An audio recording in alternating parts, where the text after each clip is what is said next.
subscribed to. And the title of it is Nice News. Something you don't see very often in press, nice news. And there's a story that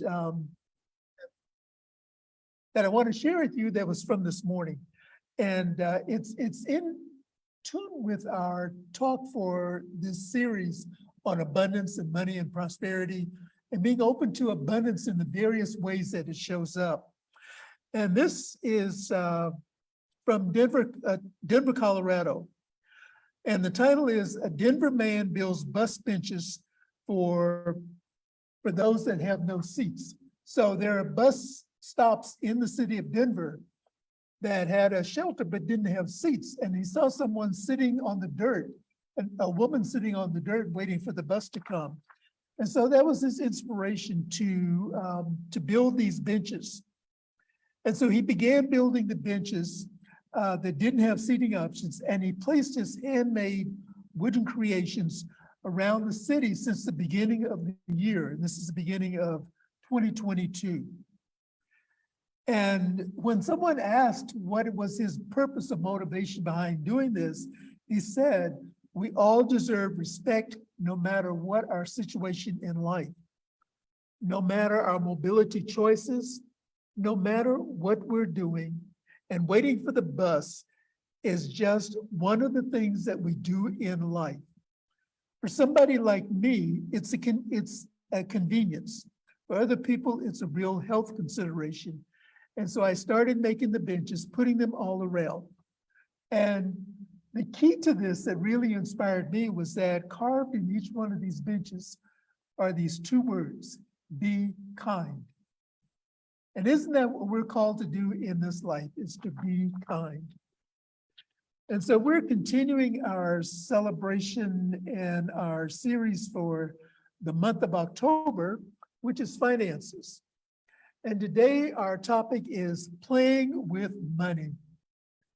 And when I saw this, I noticed sometimes on Instagram, some of the younger kids, if they're just coming into money or have some abundance, you'll see them with these big wads of money that are fanned out, and they're all $100 bills. So I go, oh, this is really inspiring. I should get me a bunch of $100 bills and fan them out. So that's one image of playing with money. Another story that I saw, it's about a man who loved money more than almost anything else. And he said to his wife before he died, "When I die, I want you to take $1 million and put it in the casket with me.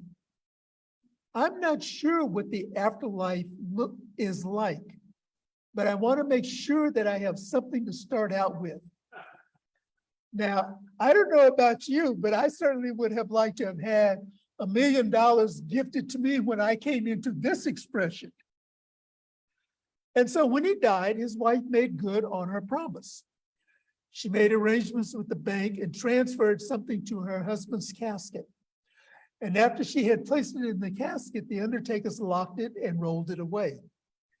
And then at the funeral, and just allow your imagination to play with me for a moment, this obviously was not an open casket funeral. So at the funeral, a friend leans over to her and says, "Girl, I know you weren't fool enough to put that money in the casket with your husband." And the wife said, "Listen, a promise is a promise. I can't go back on my word. I told him that I would put $1 million in the casket with him." "You mean you really did it?" asked the friend. "I did," said the wife. "I wrote him a check."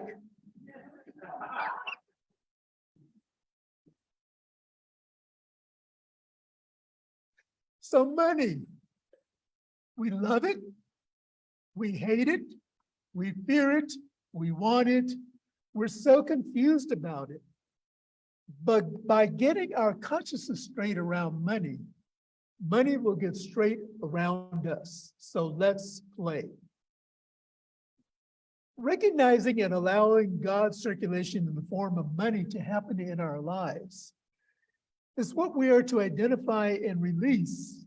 And it's calling us to identify and release the fear-based, hoarding, clinging ways that we may have been taught about money. We learn to love money as we love all of God's, because money is as spiritual as everything else. Money is as spiritual as everything else. I share these two quotes from our founder, Ernest Holmes, in two different readings. The first one is from the Science of Mind textbook on page 263. And Holmes writes, "I always have an abundance of money, an abundance of whatever it takes to make life happy and opulent. There is continuous movement toward me of supply of money and all that I need to express the fullest life, happiness, and action." And this ties in with the article that I shared at the beginning about this young man who's building benches. I think that is another example of abundance that is showing up and expressing the full need, providing for the full needs of everyone in the community. And the second quote is from Living the Science of Mind, and it's the essay titled Substance and Supply, or the Law of Opulence, and this is on page 344. And Holmes writes here, "We should expect so much good that we should conceive it as being more than we even have time to enjoy." Imagine that we have so much good that we don't have enough time to enjoy it. We should feel the presence, appreciate, and give thanks for this good. And 3 points I would like to cover with us this morning as a backdrop for these quotes.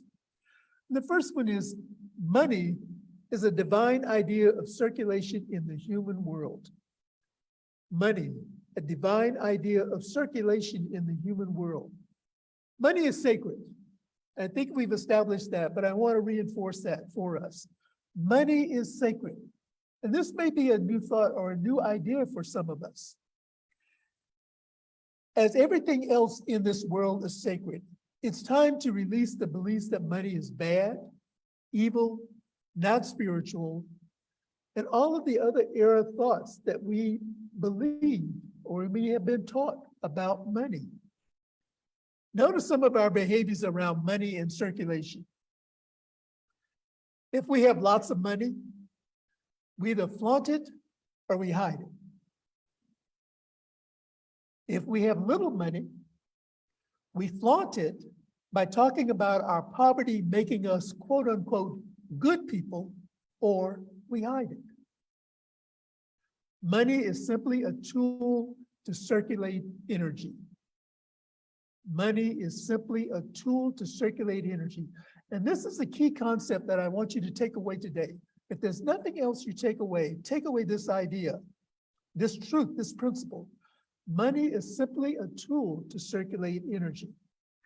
And this is why in our classes, in our talks, and in our workshops, and other resources that we present and offer to us about money, is the intention to remind us that money is energy circulating. It's not good, it's not bad, it just is.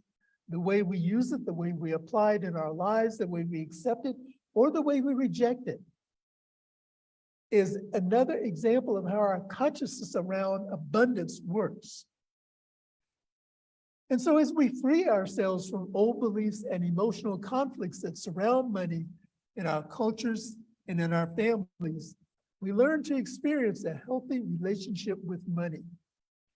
I remember growing up, there was an expression in our home and also in our community that said, "Money don't grow on trees."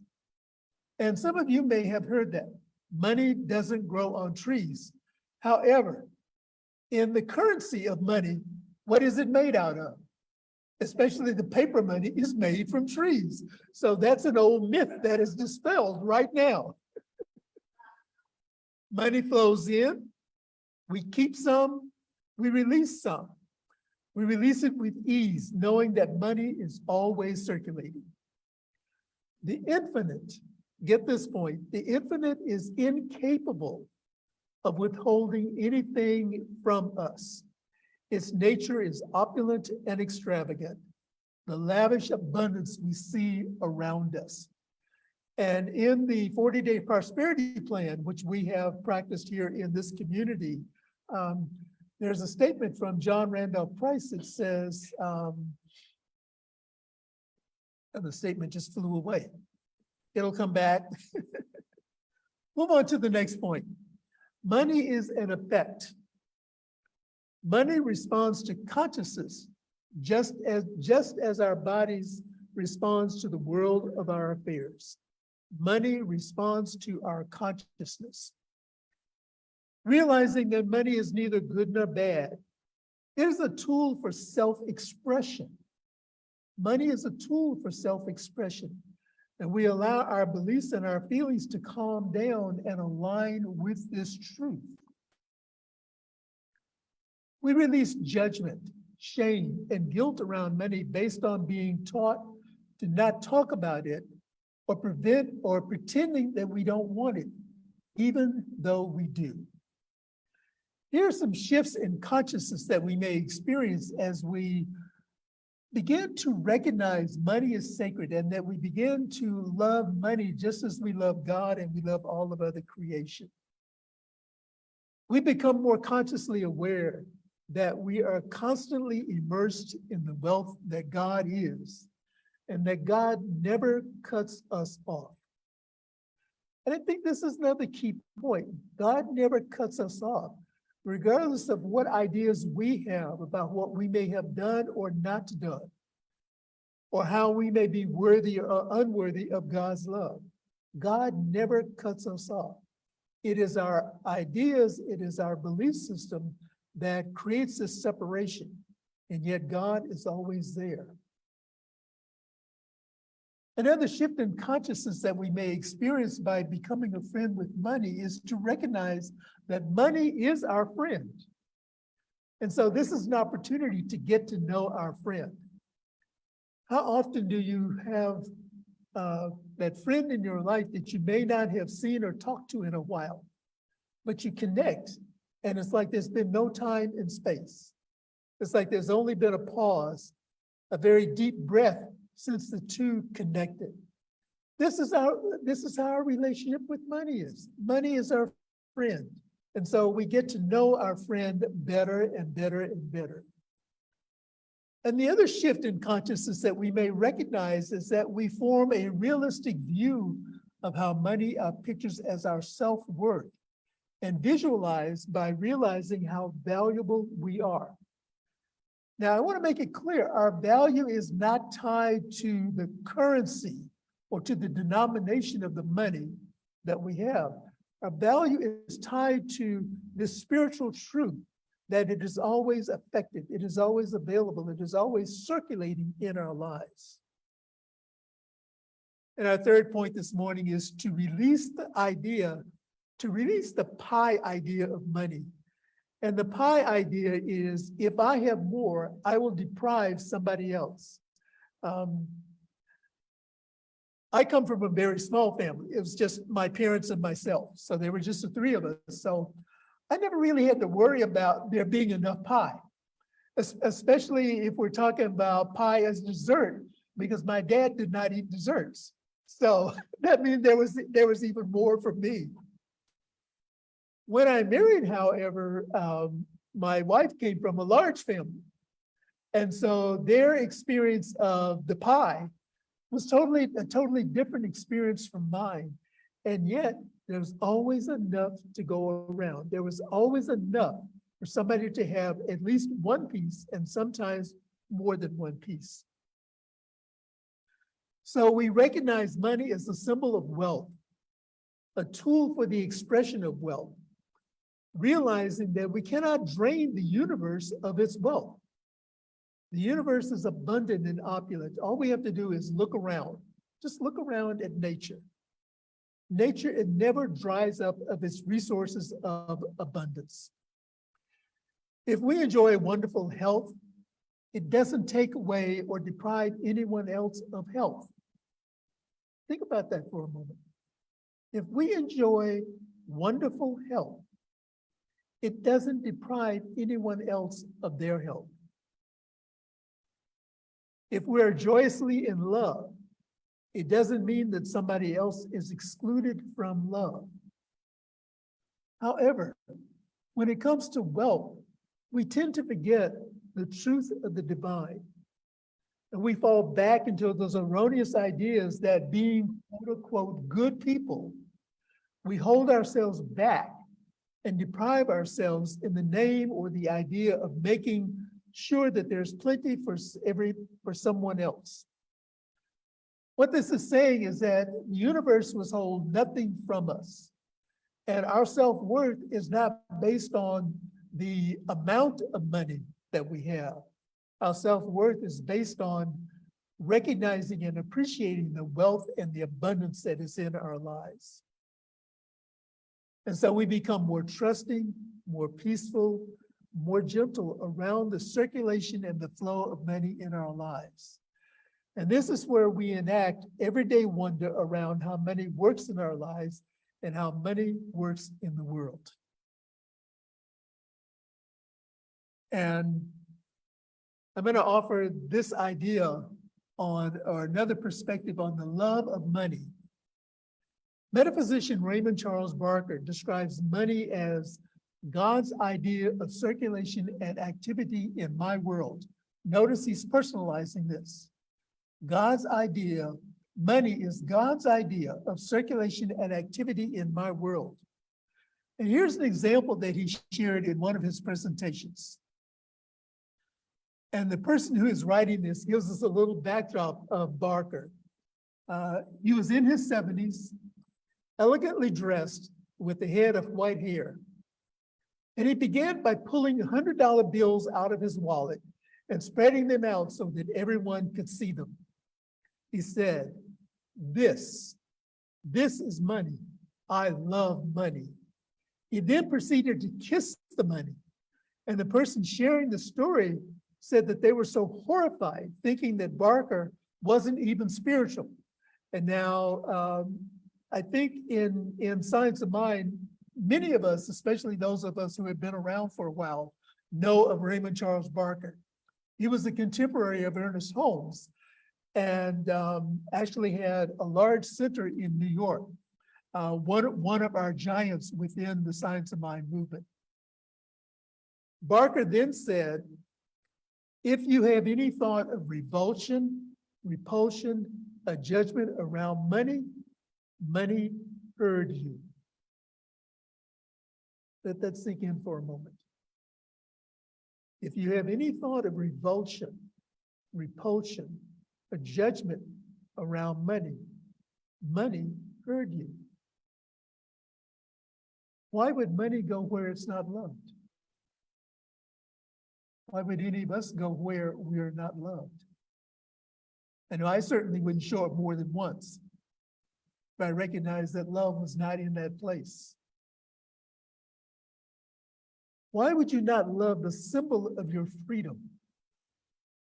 He then said, imagine if I had a little boy here and I held him up and said, this is my grandson.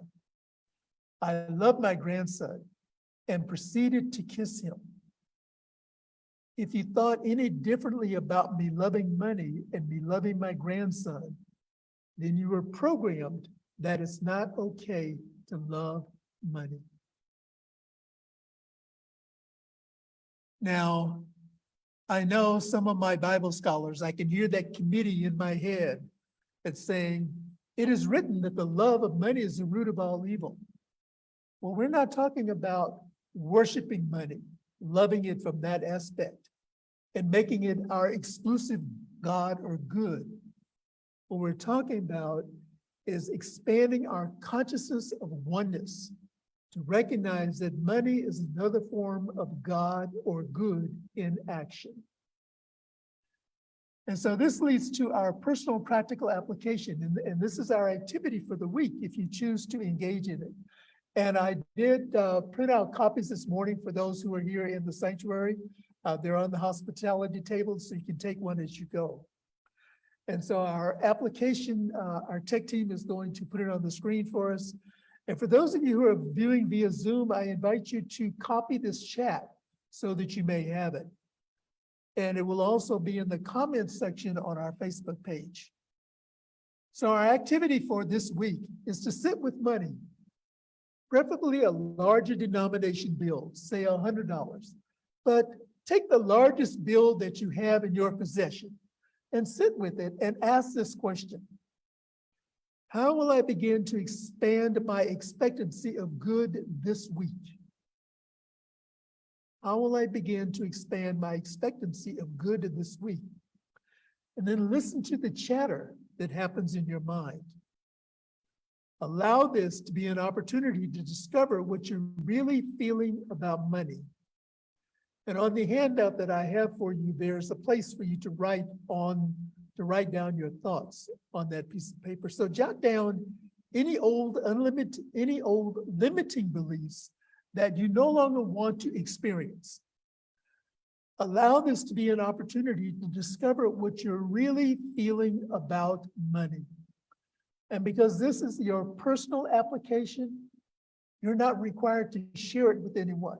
This is your conversation with yourself and with the spiritual idea of money. And now write the truth based on what you want to incorporate going forward. And so our closing thought this morning is money is a tool. It is not a goal. Money is a tool. It is not a goal. When we recognize that we have the privilege of using money as a tool to express the nature of the divine, we open to its sacredness as well as to our own and the world's. This requires discipline. You know, I mentioned last week that this teaching about the consciousness of money, the consciousness of abundance, and the consciousness of prosperity is not a get-rich-quick scheme. It requires discipline like other spiritual practices in our lives. And that's what we want to remember. With any activity that requires discipline, don't ever expect to feel excited about it before you've done it. So this is where the active participation kicks in. The fulfillment will be there, but not until we have actually put in the work. It's like doing physical exercise, doing a workout, or any type of a routine that requires work. When we first start out, or if there's been a gap in the time that we have worked out, the muscles don't always respond right away.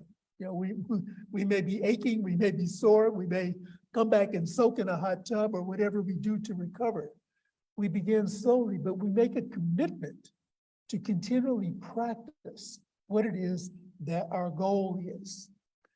And so with money and with all that is spiritual here in this life, remember that we are here to thrive.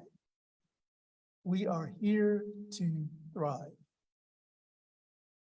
And with that, let us share together our weekly affirmation. Let us say it together. I open fully to God's circulation in my life as money. Let us say that again. I open fully to God's circulation in my life as money. And now I invite us to turn within as we pray together, recognizing that there is a power and a presence for good in this universe. It is mine to use, it is mine to appreciate, and my using it does not absorb it, because God is all that there is.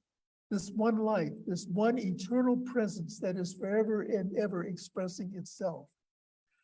And so as I unify myself with this principle, with this idea of love and abundance and prosperity, I recognize that each one is an expression of this principle of love and prosperity and unity. And so I speak my word declaring that as we thrive, as we expand our consciousness to recognize the spiritual qualities of money, that money in its physical form and in its invisible form, in the area of abundance in all areas of our lives, shows up easily and effortlessly. Because we have opened ourselves, we have opened our consciousness, we have opened that portal. We have created a new mental mold for the idea and the demonstration of prosperity and abundance to be relevant and to show up in our lives. Knowing that this is the truth for all who are a part of this community, as well as the expanded community, remembering that there is no lack in God, there is no limitation in God. And so as I taste off, as I release the limitations in my own mind, I know that I become an open channel for more and more good to appear in my life. And it is there because I ought to have it.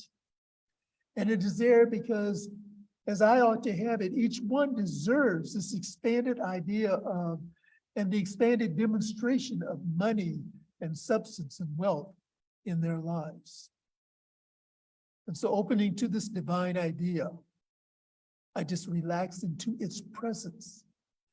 I feel the awareness, I feel the energy, I feel the weight being lifted away, knowing that as I have shifted my beliefs, and that I now embrace and love money as I do all of creation, that it loves me back. And it is in that love connection that the resources appear as limitless, which is how God shows up in every way in our lives.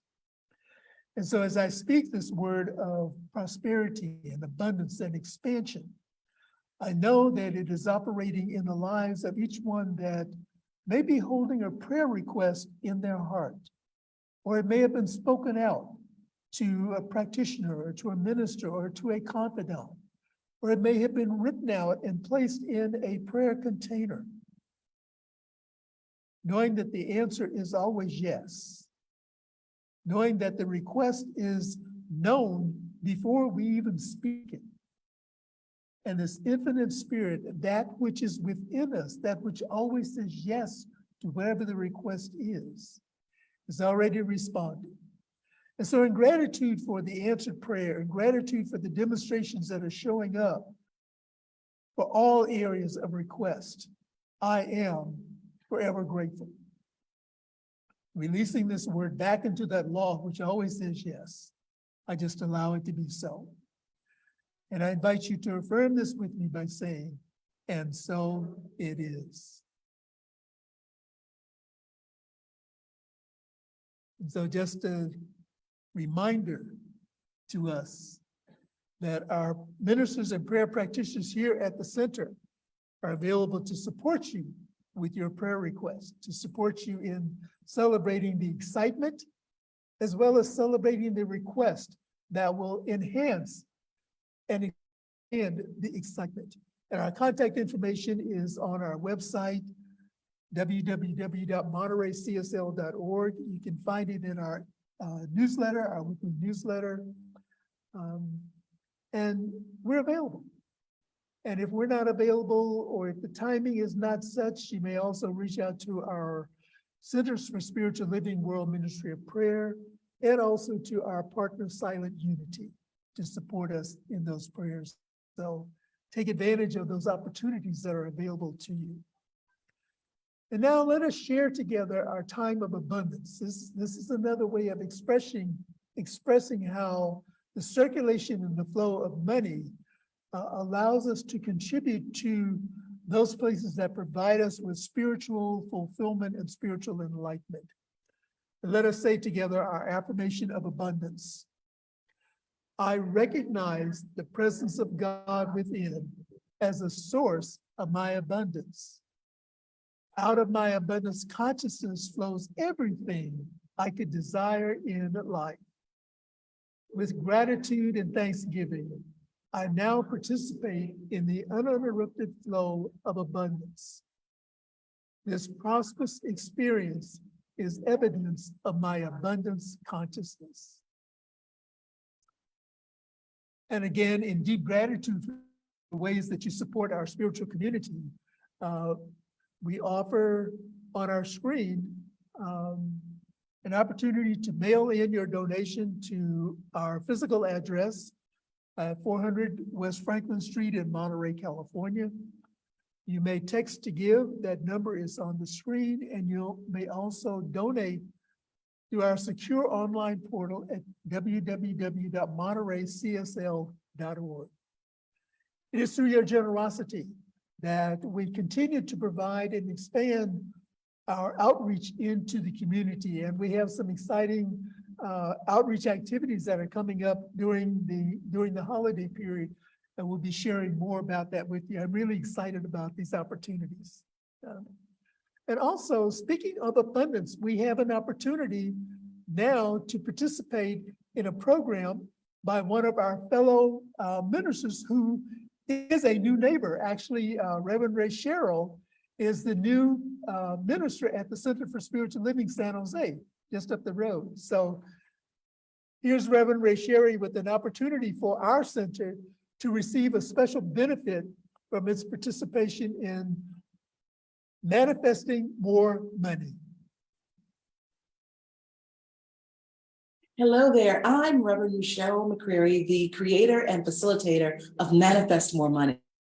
You know, so many of our New Thought communities, our members are struggling right now about money. There's constant news of inflation, recession, gas prices, and it's easy to forget the truth. The truth is we live in an abundant universe. The truth is that unlimited abundance is our divine birthright. It's time to heal our relationship with money. If that's work you want to do, I invite you to join me in the online course, Manifest for Money. We're kicking off on October 31st. We are going to do a deep dive into spiritual practice and practical actions to help you bust through your money set point, to help you release old toxic money beliefs that are holding you back, to help you manifest more money with ease and grace, and to help you move into divine right relationship with money. If that sounds like work you want to do, I want you to join me on October 31st. Now, the good thing is your center has its own unique registration link, and I want you to use that link and that link only to register for this course. When you do, your center will receive a percentage of your registration fee. I am partnering with your center's profit sharing, so we all benefit. Listen, we're going to kick off on Mondays, 6:30 to 8:30 p.m. Pacific time, starting October 31st for 5 Mondays. I hope you'll join me. I look forward to seeing you there. I will see you in Manifest More Money. Bye. So there is a unique registration link for the Monterey Center, and this link identifies us as one of the partners in this program. The link is in our e-blast. It is on our website. And I don't know, do you have it to drop into the chat? Okay, we'll drop it into the chat for you also. But I really encourage you to take advantage of this opportunity to participate in this consciousness expanding program of manifesting more money in our lives. 2 other quick announcements while our online community is present with us. These are opportunities for you to participate in the activities of the center. And that is today, following service, actually beginning at noon, is our Soul Collage presentation that is facilitated by practitioner Denise Kaku.